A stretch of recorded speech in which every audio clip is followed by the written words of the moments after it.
athletes. What's been the biggest driving factor of your success throughout your career? It is my desire to deliver the very best that I've always felt for myself. Even when I was a little kid before movies, it's when I had any job, I always wanted to understand how to do that job and then do it at the very highest level that I possibly can. Do you not fear anything? No, it's not a matter. I don't mind being afraid. I want an adventurous life. I want it. And don't be so afraid to be afraid or nervous. The important thing is to keep pursuing your dreams and finding accurate things that are going to add to your life and to others.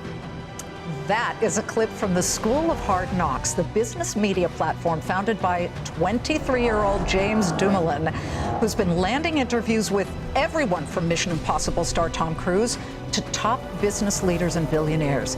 Today, James's brand is on a mission of his own. He's amassed 15 million followers across social media by inspiring the next generation of entrepreneurs and investors with real-world advice from millionaires and billionaires on how to build wealth and achieve financial freedom. Joining me now in a Fox Business exclusive live in studio is the School of Hard Knocks co-founder, James Dumoulin. How did you grab Tom Cruise for that?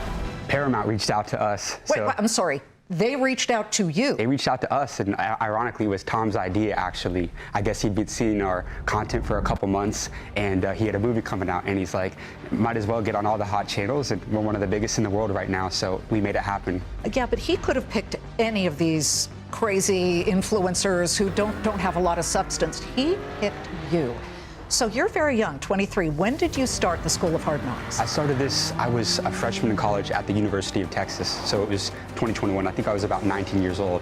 I just saw an immense opportunity with the creator economy. At the time, it was a $200 billion industry, and I was blessed to be able to start this channel with my two incredible co-founders, my brother, Jack Dumoulin, my other childhood friend, Joshua Smith, and we're like, there's a huge opportunity. We had a passion for business. Let's go all in. And you decided to go around, find wealthy people. Right off the bat, you didn't get the big billionaires, right? Let me tell you this. How'd you do this? When I wasn't in class at the University of Texas, my brother and I would spend hours walking around downtown Austin. We'd get 50 no's to get one yes. But I think that that's a part of the game, and one of the biggest lessons that we've learned in business is that, look, every no is a step closer to a yes. I'm sure anybody that's built and had a lot of success in their industry, they get told no all the time.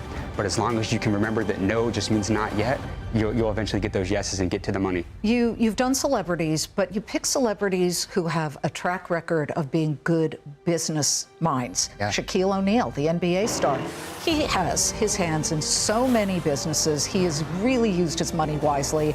You've talked to Will Smith, the actor, CEOs of Chipotle. Arizona Iced Tea is one of your more recent ones. Yeah. I'm really interested to know if there's a common thread, and what is that one question you ask them all? There's a lot of common threads. One that comes to mind right off the bat is that billionaires think in decades, not days. And I think that this is a big problem that my generation struggles with, is there's this instant gratification. But I've learned, and just as an example, I recently interviewed Reid Hoffman, who's the founder of LinkedIn. He sold LinkedIn to Microsoft for $26 billion. And I asked him, I said, Reid, if you had to start over and make $1 billion in 1 year, what would you do? He said, look, I don't ever play a 1-year game. I only play a 10-year game. And I've noticed that, right? They think in generations, they think so much bigger, and you got to get out of this short-term thinking. You got to get away from people that are going to kill your ambition. I always say that the biggest way, the fastest way to kill a big dream is to introduce it to a small mind. Oh, I couldn't agree more. And you talk to anybody, when you hear that their lowest moments, it was when somebody tried to tell somebody whom they respected in their life. It's crazy. Tried to say, it's not such a great idea. Go get a real job. Yeah. Tune those people out is what I'm hearing you say that you've learned from them. I'll tell you what, there's a saying, nobody else's thoughts ever paid my bills. And I firmly believe in that, because why listen to negative people? That's why one of the best decisions that me, my brother, my childhood friend made was kind of getting out of our hometown. We moved to a city like Austin, Texas, where entrepreneurship was receptive. People supported one another, and that collaboration, being around that environment, enabled us to build a multi-million-dollar business in our early 20s. In the past week, you interviewed self-made billionaire. He's the head of Fanatics, Michael Rubin, and he's really held up as an example of somebody who just started and began building.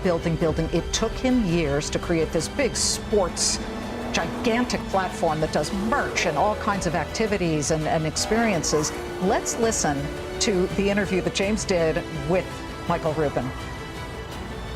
Before you built $1 billion company, did you have anybody that doubted you? People doubt me every day. I love doubters. You know, doubters are great. If you look at a doubter, that's motivation. I mean, think about, we just got in the sports betting business 2 years ago. Everyone said Fanatics has no chance. This is a duopoly by FanDuel, by DraftKings. Mike Rubin's going to fail miserably. He's going to piss away billions of dollars.